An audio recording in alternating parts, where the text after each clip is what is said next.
I thought I knew my wife until I found $32,000 in secret credit cards hidden in her desk. But that wasn't the worst part. The worst part was discovering what she'd been buying with my money while telling me I wasn't good enough for her. Some betrayals cut deeper than others. My name is Julian Morrow. I'm 44 years old, and I've been running O'Malley & Sons Plumbing for the past 8 years. Yeah, I know the irony. It's called O'Malley & Sons, but my last name is Morrow.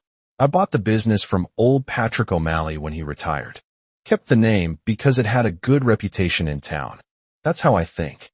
Build on what works. Don't fix what ain't broken. Alara never understood that philosophy. We met at a home improvement expo 6 years ago. I was manning a booth demonstrating toilet repairs to suburban homeowners who looked like they'd never held a wrench. Alara was there with her 15-year-old son, Lucas, trying to learn about water heater maintenance after her ex-husband, Marcus, had left her with the house falling apart and bills stacking up. She caught my eye immediately, not just because she was beautiful, but because she was actually taking notes. Most people just want free pens and keychains. Alara was different. She asked smart questions, wrote down everything I said, and when I offered to check out her water heater for free, she looked me dead in the eye and said, "What's the catch?" "No catch," I told her. "Just trying to help out a neighbor." She studied my face like she was reading fine print. "Nobody does anything for free these days, Julian." "Well, I do." That was the beginning. I spent the next 3 months fixing everything in her house that Marcus had neglected: leaky faucets, clogged drains, a bathroom door that wouldn't close properly. Lucas watched me work sometimes, handing me tools and asking questions about the trade. The kid was sharp, reminded me of myself at that age. Alara and I got married 2 years later, and a year after that, our daughter Clara came along. For a while, everything felt solid. I was building my business. Lucas was doing well in school, and Clara was the light of all our lives. We bought a bigger house in a better neighborhood, one with a 2-car garage where I could park my work truck.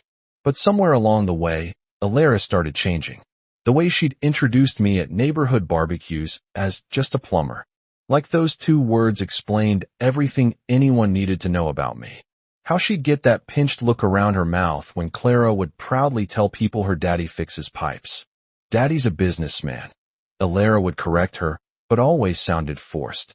The first real fight happened about a year ago. I'd been working an emergency call, basement flooding, guests coming for Thanksgiving. I got home around 10 p.m. exhausted and muddy to find Alara pacing the living room with her arms crossed. "Where have you been?" Alara asked like I was some teenager breaking curfew. "Working?" "Mrs. Henderson's basement flooded." "And it's always something," Alara interrupted. "Always some emergency that's more important than your own family." I looked around our warm house, the house my emergency calls had helped pay for. "I'm working for my family," I said. "No, Julian.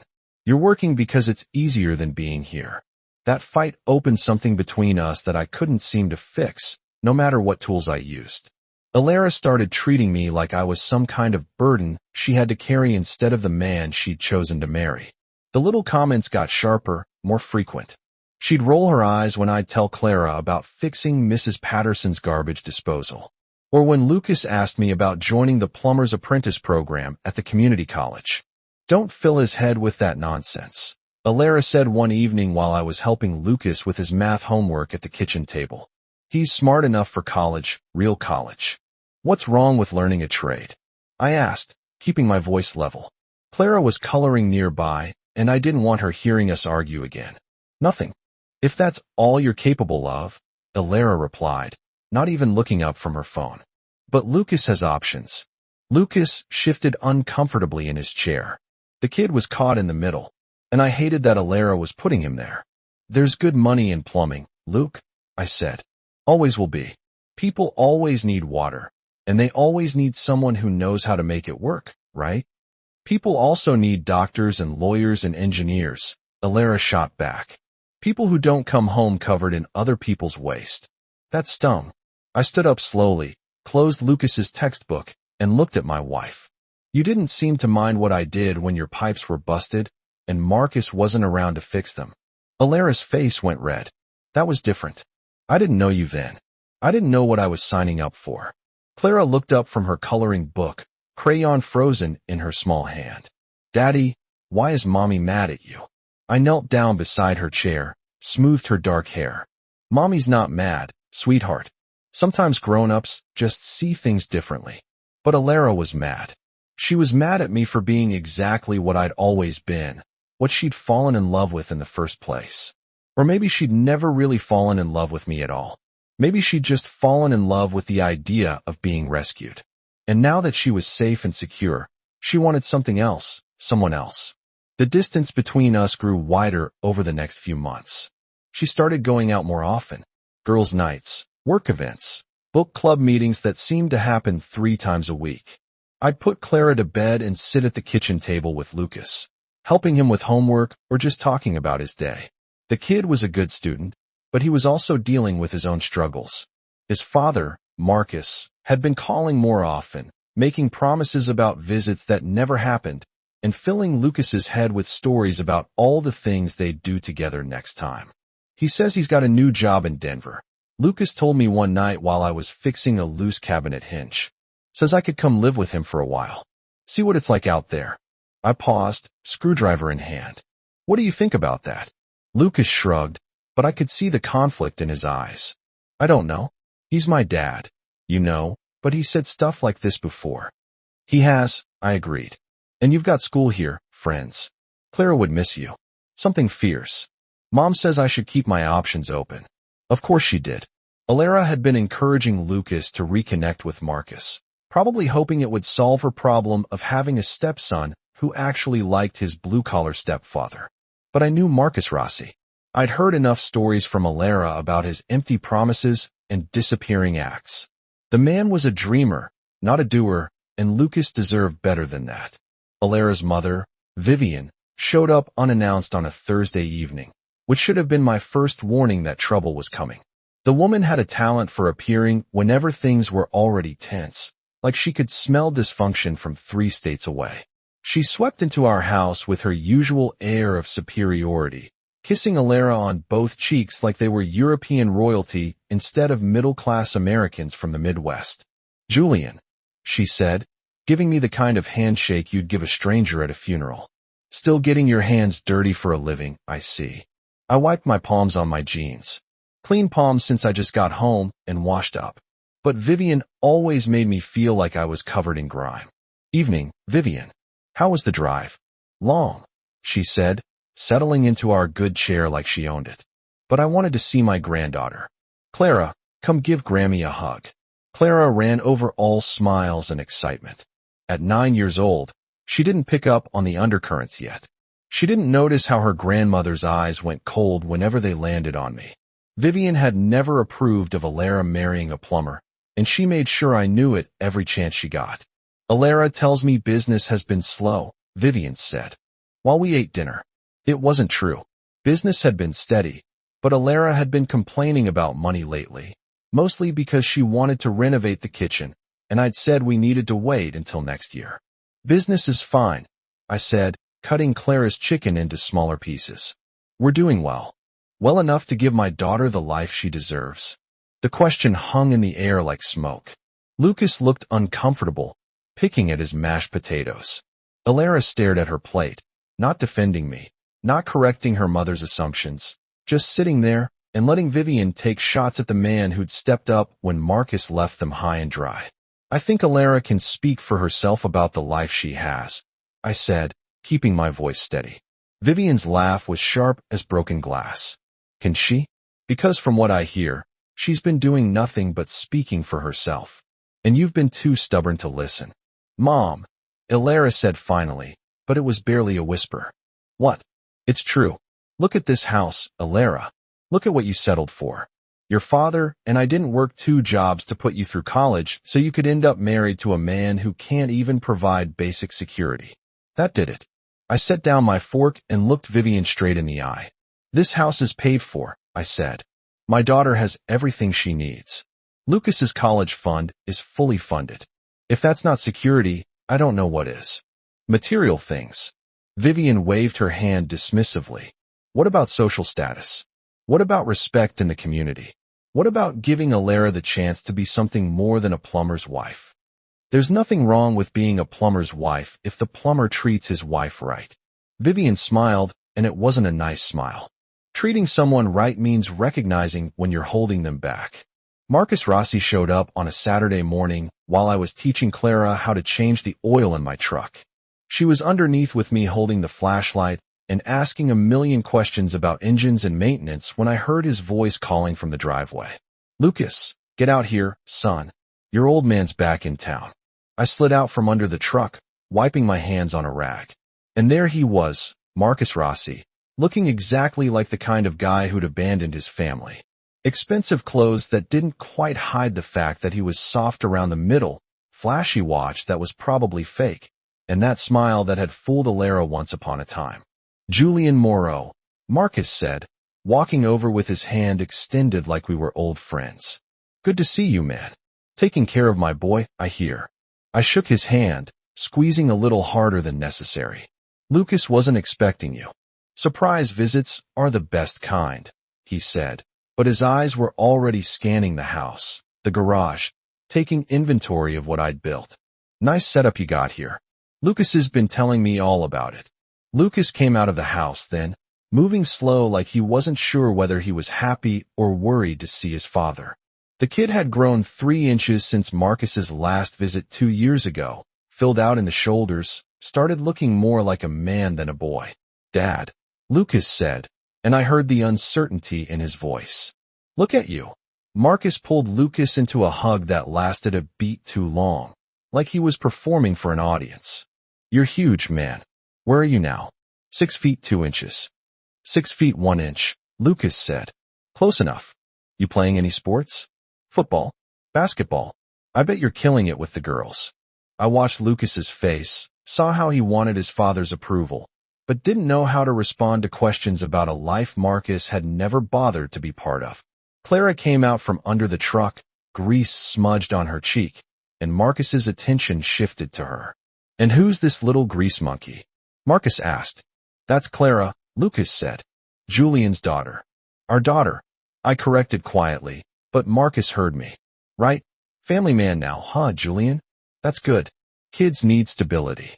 He ruffled Clara's hair, and she stepped closer to me instinctively. "So, Lucas, pack a bag. We're going to spend the day together, maybe the whole weekend. I've got so much to show you." Lucas looked at me, then at Marcus. "I've got homework." "Homework can wait," Marcus interrupted. "When's the next time your dad's going to be in town? Come on, live a little." I wanted to step in. Wanted to remind Marcus that showing up unannounced didn't give him the right to disrupt Lucas's life. But Lucas was 15, old enough to make his own choices. And I wasn't his biological father. I was just a man who'd been there every day for the past 4 years, helping with homework and teaching him how to change a tire and listening to his problems when Marcus was nowhere to be found. "Go ahead, Luke," I said. "But be back by Sunday night. You got school Monday." Marcus's smile got wider. "Don't worry, Julian. I'll take good care of him." I found out about Alara's credit card debt by accident. I was looking for the warranty information on our washing machine when I opened the wrong drawer in her desk and saw the stack of statements. At first, I thought maybe she'd been paying them off each month like we'd always done. Then I saw the balances, $32,000 spread across 6 different cards. Some I'd never even heard of. Others I didn't know she had.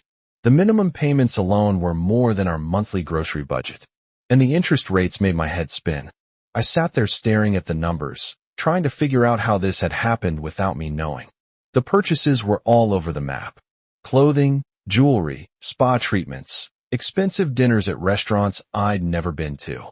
Hundreds of dollars at a time, sometimes multiple times per week.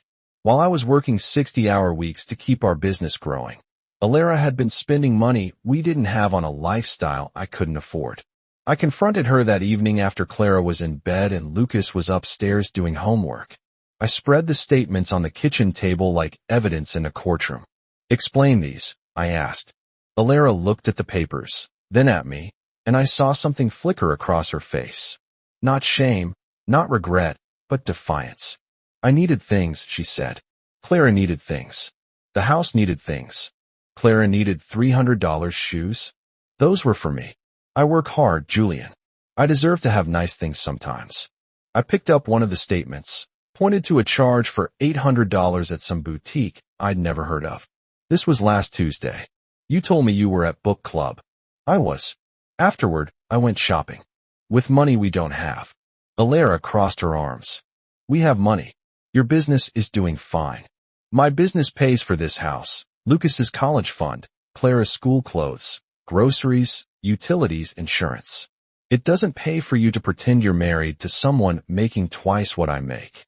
Maybe if you had more ambition, I wouldn't have to pretend. That stopped me cold. I looked at my wife, really looked at her, and realized I was seeing someone I didn't recognize. The woman who'd fallen in love with a hard-working plumber had been replaced by someone who resented him for not being something else entirely. How long has this been going on? I asked. A while. How long, Alara? 2 years, maybe 3. 3 years. 3 years of lies. 3 years of spending money behind my back. 3 years of building a debt that could destroy everything I'd worked for. I felt something shift inside me. Something that had been holding us together finally giving way. We need to cut up these cards, I said. All of them. Tonight. You can't tell me what to do with my money. It's not your money. It's our money and our debt and our problem to solve. Alara stood up, grabbed the statements from the table. I'm not some child you can ground, Julian. I'm your wife. Then act like it. Marcus kept his promise about spending the weekend with Lucas. But what he delivered wasn't what any of us expected.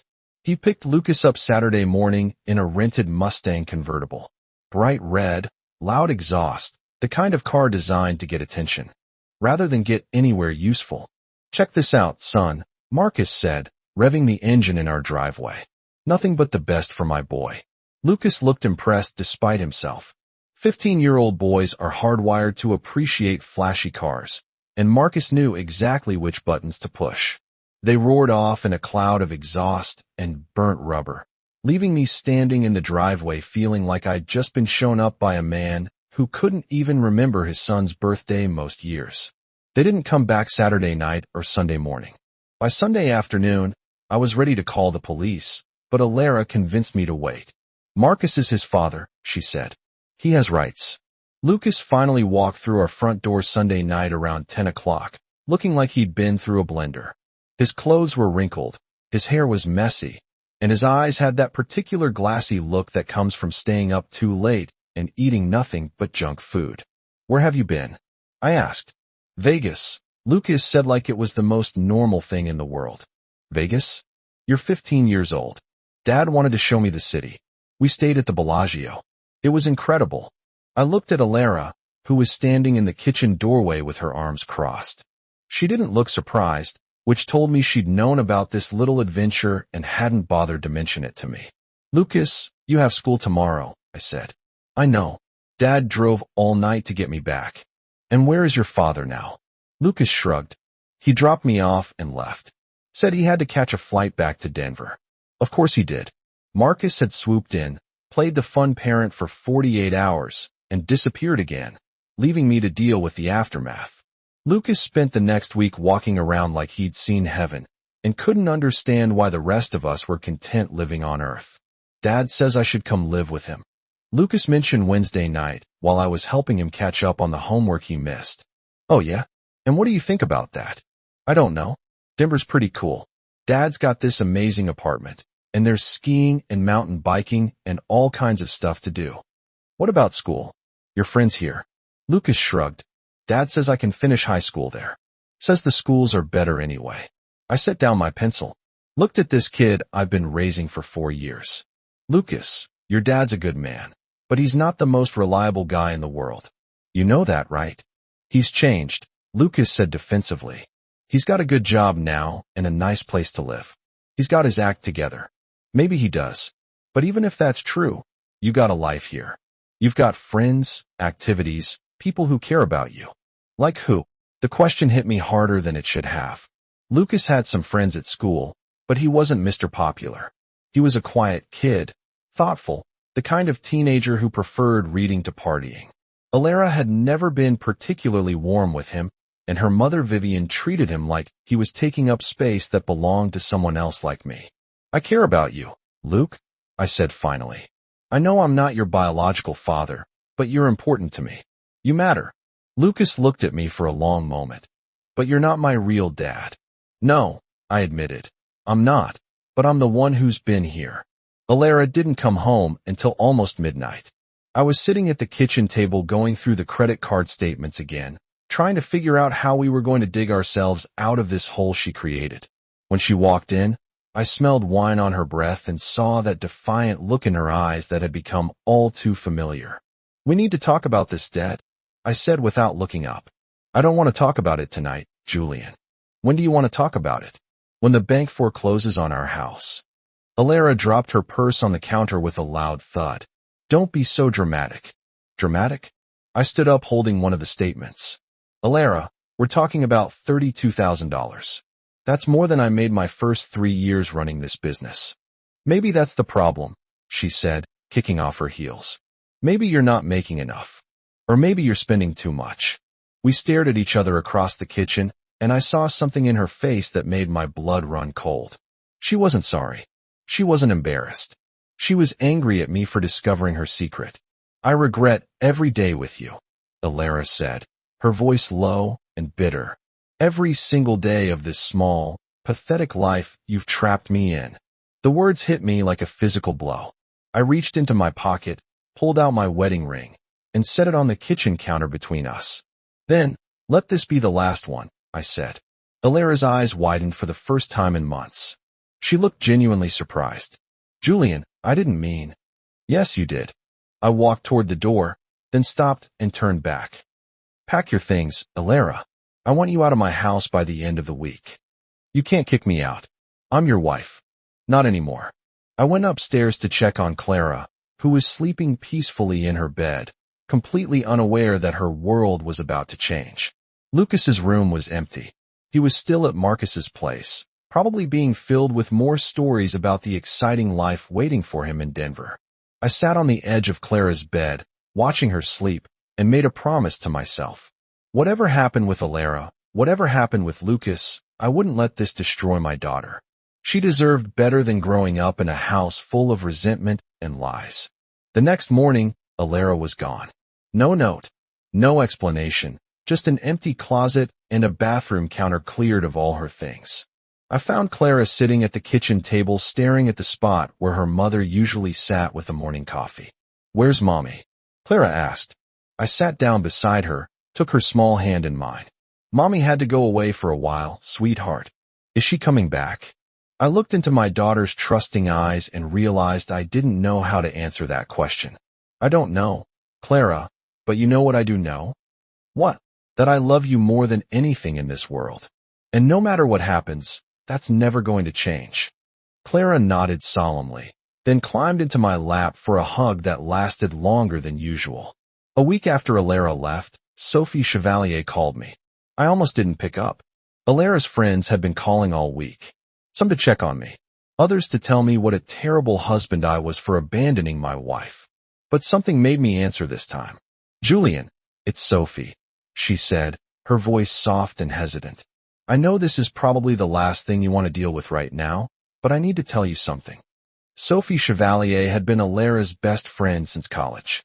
She was one of the few people in Alara's circle who'd ever treated me with genuine respect, who didn't look at me like I was something she'd scraped off her shoe. What is it, Sophie? It's about Alara, about what she's been doing. Sophie paused, and I could hear her take a deep breath. She's been seeing someone, Julian, for months. I sat down heavily in my chair. Part of me had suspected this, but hearing it confirmed still felt like a punch to the gut. Oh, his name is Thomas Leroy. He's a lawyer at her firm, drives a BMW, wears expensive suits. Everything Alara always said she wanted. Of course, everything I wasn't. How long? I asked. Since Christmas, maybe earlier. She's been lying to everyone, Julian.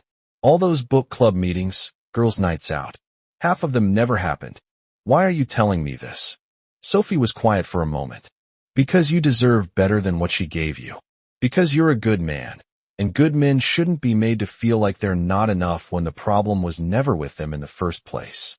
Her words hit something deep inside me, something that had been twisted up in knots for months. It wasn't my fault.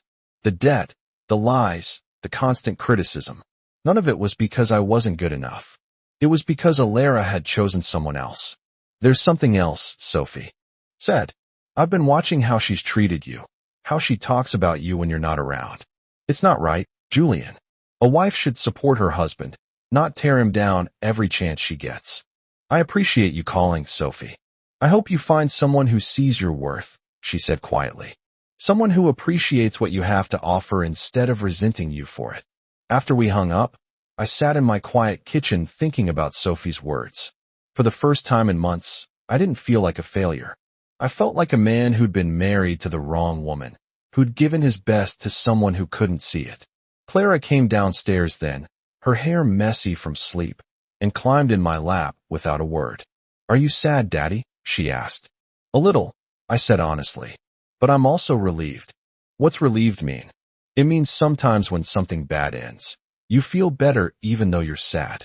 Clara nodded like this made perfect sense to her 9-year-old mind. Like when I had to get my tooth pulled. Exactly like that. The divorce papers came 3 weeks later. Alara wanted half of everything. The house, the business, even Clara's college fund. Her lawyer was as slick as she was greedy. But I had something they didn't expect. Documentation of every fraudulent charge, every secret credit card, every lie she told about where the money went. Your client accumulated $32,000 in debt without my client's knowledge or consent, my lawyer told them during the first settlement meeting. She used marital assets to finance an extramarital affair. I'd say we have grounds for a very different kind of settlement. Alara's face went white when I walked into that conference room. She'd probably expected me to roll over, to let her take what she wanted out of guilt or exhaustion. Instead, I came prepared for war.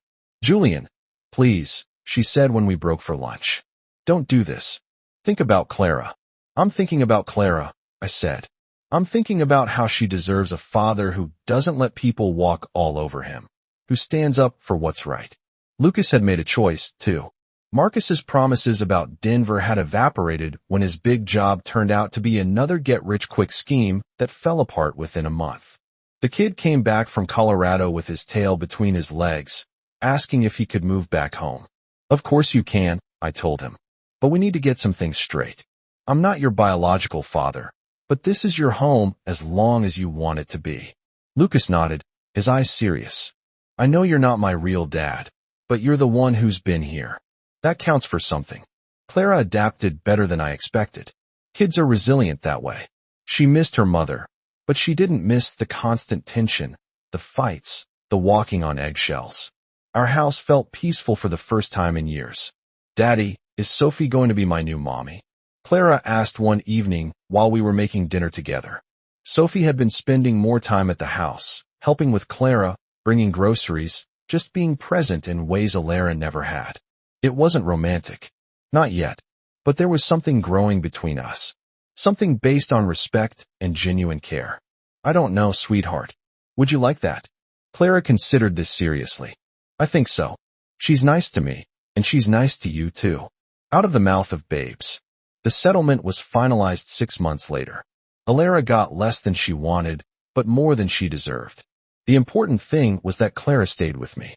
The house stayed mine, and the business remained intact. Alara moved in with Thomas Leroy, her lawyer boyfriend, and started posting pictures on social media of their expensive vacations and fancy restaurant dinners. I didn't feel jealous watching her new life unfold. I felt relieved that someone else was paying for her champagne taste while I focused on building something real with people who actually valued what I had to offer. Sophie was one of those people. She understood that love wasn't about what a man could buy you, but about how he treated you when nobody was watching, how he showed up every day, how he kept his word, how he put his family's needs ahead of his own comfort. You know what I love about you? She said one evening while we sat on the porch watching Clara and Lucas play catch in the yard. My devastating good looks. She laughed.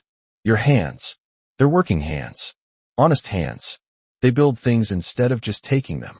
2 years later, Sophie Chevalier became Sophie Moreau in a small ceremony in our backyard. Clara was the flower girl. Lucas walked Sophie down the aisle, and my brother gave a toast that made everyone cry happy tears. To second chances, he said, raising his glass. And to men who know the difference between settling and choosing wisely. The business had not only survived, but thrived.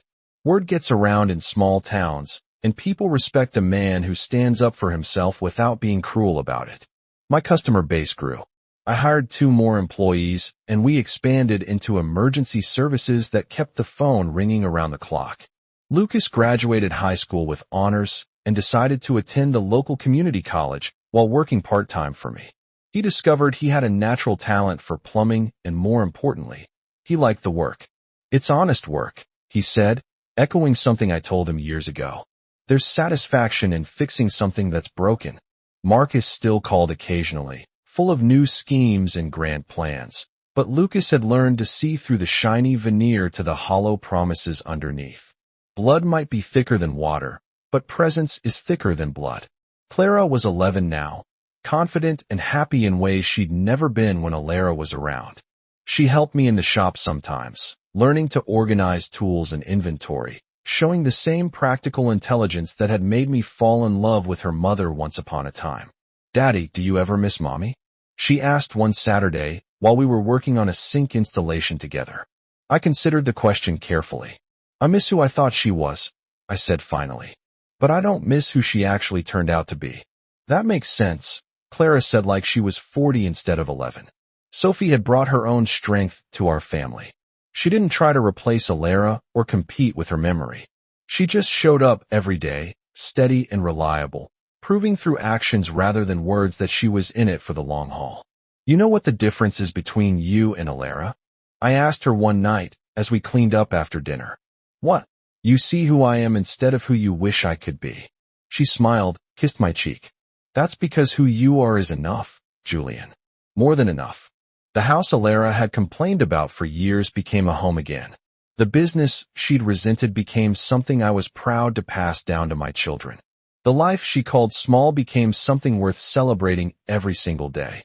Sometimes the best thing that can happen to a man is losing the wrong woman so he can find the right one. Sometimes the foundation has to break completely before you can build something that will last.